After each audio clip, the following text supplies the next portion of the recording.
Hello, hello, hello, everyone. Live in the test gardens on last Friday of January. Can you believe it?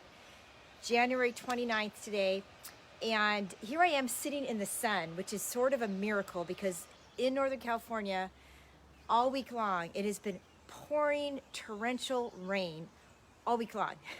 And I like, oh my God, I woke up this morning and the skies parted, the clouds parted, and here I am. And I was so excited because I was a little nervous because I'm like, okay, I'm going live. Last week I went live and it was raining and that was sort of a disaster. But now we're here. So I'm standing next to beautiful living wall, planted wall that actually I planted these in January when the January shipment went out with all the new seedlings. I planted this side of the wall, with the exception of this top kill at the bottom, and then there's a mustard down here that I'm going to show you, parsley. But everything else is brand new. And what is so exciting that I wanted to show you guys is we had such, I mean, literally Los Gatos, where I am, we were in the eye of the storm, and these walls were not even like there was nothing happened. I mean, I was so worried that things were going to, blow over, fall, the leaves were going to get torn, but everything is just sitting here and it's happy as can be. So, so that's exciting to know. And that's something that, we've obviously had these walls for a few years and they never fall. So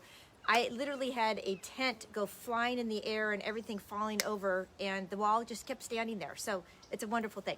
So what I want to talk about today is it's been raining and it's going to continue to rain.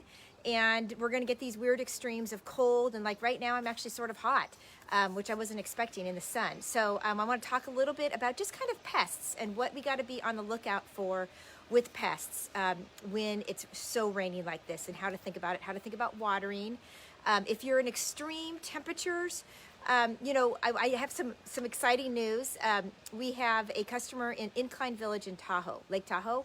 And if you know that, it is covered in snow right now, right? I mean, and it's very, very cold in the winter. She actually has her grow pots, her container pots from the planted box. She has them lined up. She's got a sliding door where she's got sun coming right in. So she puts them right in front of that door. We're going to post this in the Facebook community, in our planted community, so you guys can see her pictures.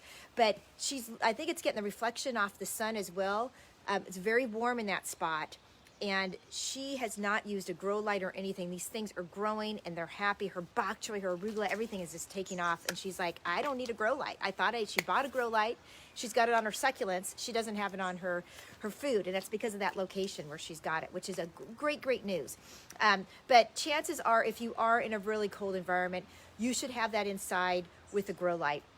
I'm going to recommend you guys, and we'll put another post of this in our Facebook community. You should watch the winter series that we put together back in November, where we talk about what can you grow in the winter and also how do you grow, especially in extreme temperatures. And I go into grow lights and I talk about things like par value and things like that you want to know about because it makes a difference.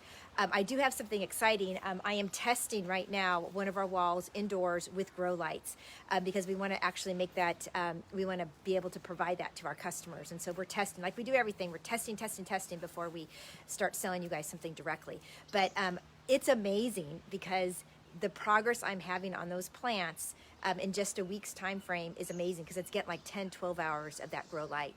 I just put it on, I have it on a timer, and it goes on at like noon in the afternoon, and it goes off on midnight because it still needs about 6 hours of darkness. So if you are using a grow light, you got to make sure you give those plants 6 hours of darkness. That's important for them to rest and to respire and kind of recharge for the next day. Just like we need sleep, they gotta need sleep. So don't have that grow light going on all the time. That's not good for the plant.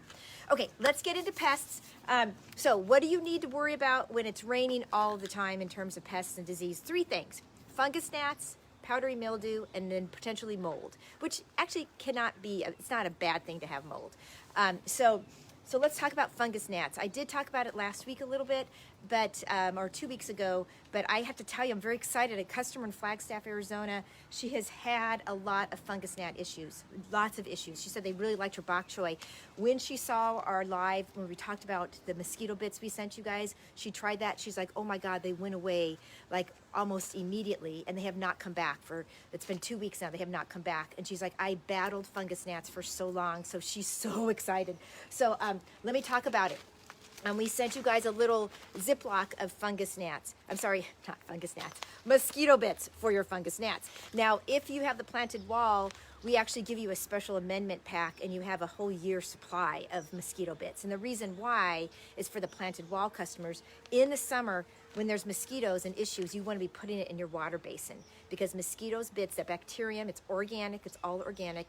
That bacterium actually kills the mosquito larva that's in your water. So that's really important in the summer months. In the winter months, you worry about things like fungus gnats.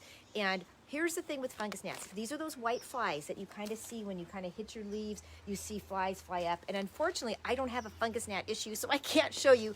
But we are putting together a video where we're hoping, we are creating a video for you where we're going to show you what they look like and we talk about the remedies. So you'll be getting that in your emails. But, and we'll post it on the Facebook community. But what you want to do with this, there's two different ways to go about mosquito bits in the pots. You can just put half a tablespoon on a pot, you know, and just kind of rub it into, just mix it into the soil a little bit. And when you water that soil, it's gonna, the bacterium's gonna kind of go into the soil. And what happens is the fungus gnats, they lay their eggs, they lay their larvae in the eggs, and then the eggs, of course, hatch into larvae, and the larvae are in the soil. You cannot see them, they are microscopic, but they actually eat the bacterium that is on the mosquito bits. And what it does is it basically stunts their like growth hormones, or something. It kills them, basically. You don't need to know the biology behind it, but basically that kills the larva.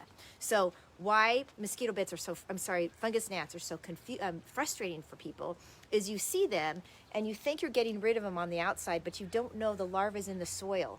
And then, you know, in a week or so it's hatching, and it's hatching new flies. And that is why sometimes you feel like you've got eradicated it, and then they come back, and that is because the larvae are still there. So the mosquito bits gets rid of the larvae. Very, very important.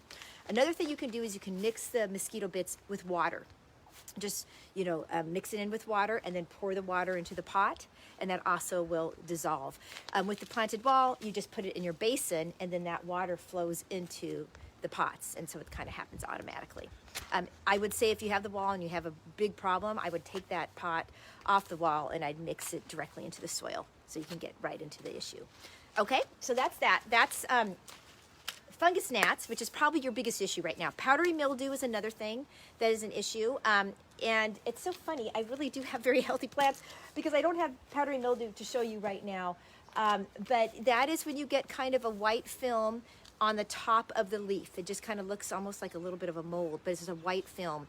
And so this is why it's important. We always talk about our stick habits. You want to come out and you want to just always be looking at your plants. And when you see that, you immediately, you know, you can rub that off. If it's not too bad, you can rub off that mold. And then when you harvest it, obviously you want to wash it. But if it's kind of bad, you know, you take off the leaf so it doesn't spread. And that's really the best way to eradicate it. And I'm looking, and I just don't see any mold right now. But it's something that potentially might appear in the next week because of the rains and such. And then mold is a third thing. And mold is another thing where, you know, you're going to see it growing potentially on the top of the soil. That's normal. It's a wet environment if it's been raining a lot. And, you know, again, if you're on top of it, you know, you just take off those bits of mold off of the soil. It's not going to hurt it. In fact, as you guys know, that living soil is just a whole universe of microbial activity, kind of like your gut microbiome. The soil has its own microbiome. And sometimes, you know, there's good bacteria and there's bad bacteria, and they're kind of all in there together, and they kind of need each other. So, so the mold is not a bad thing. If the whole thing is covered with mold, you know, yes, that's okay. We've got an issue and we need to get rid of that. But if you're staying on top of it, it's not going to be an issue. Okay, that's that. Other things to tell you about. Your shipment is for February, is coming up in 2 weeks. The second week of February, you're going to be getting that. If you also have a planted wall, or if you just have the planted wall, you'll be getting your email to pick your seedlings. And we're doing something really new. We're kind of moving into a new way of doing replenishments and reorders for planted wall. And we're going to give you options of themes like we've always done, but we're going to be doing it in multiples of 6, so 6, 12, or 18, and to kind of make things a little easier on the handling with the plants and the shipping, but also for you, so you're getting exactly what you want. You know, we get feedback sometimes where people are, oh my gosh, I didn't get to make the, you know, I didn't pick, or I didn't get the right amount. I only did, you know, 3 and I actually needed 6, or whatever that is. And so this is going to help that as well. And we're also going to give you the ability to do kind of an auto replenish. So if you don't want to have to worry about going in each month and picking your seedlings, we can just put you on an auto replenish for the planted wall. Planted box, you get it no matter what. Okay, so that's that. And I have very, very exciting news to tell people. This is something that, as you guys probably know, if you've been with us for a while, we do not do this often at all. We try to keep it for special holidays and gift-giving times. But for the planted wall, we have a local love promotion going on right now for Valentine's Day. And what that basically means is if you are in the area codes of 408, 650 or 831, so that's basically kind of the Bay Area and over in Santa Cruz area.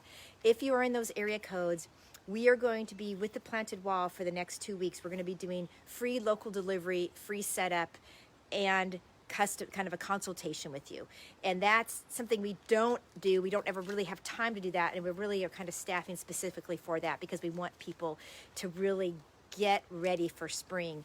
In addition, the planted wall is available for only $400. That's $250 off what it's normally priced. So if you have an existing wall and you want to grow more, get another wall. Now is a good time to do that. If you have planted box and you're starting to get a lot of containers and you're like, where do I put these? Move them into your planted wall. They fit perfectly. So we have these kind of show you, I'll bring one out. So this pot that hangs on the wall, your grow pot fits perfectly into here. So it just easily moves up into the wall. So that is something that to keep in mind. And I bring this up because spring, if people remember from last year, spring is a time, especially now, that's such a big movement in growing food and growing organic food. And last year, the nurseries ran out of seeds. They ran out of seedlings. The farms did. And so what you want to do is you want to be out ahead of that. And so that's one reason why we're doing this now, to get you ready for spring. Because when spring comes, things take off. So that's exciting. If you guys email us, direct message us, anything, if you've got any questions about that. But again, it's $400 plus we're doing a free local delivery and setup, which is huge. So very good. As I mentioned, 2 weeks from now, we're doing our next shipment. We're going to be having a fun cooking class around chocolate dessert for Valentine's Day and with leafy greens. Believe it or not, we're going to show you a recipe for that.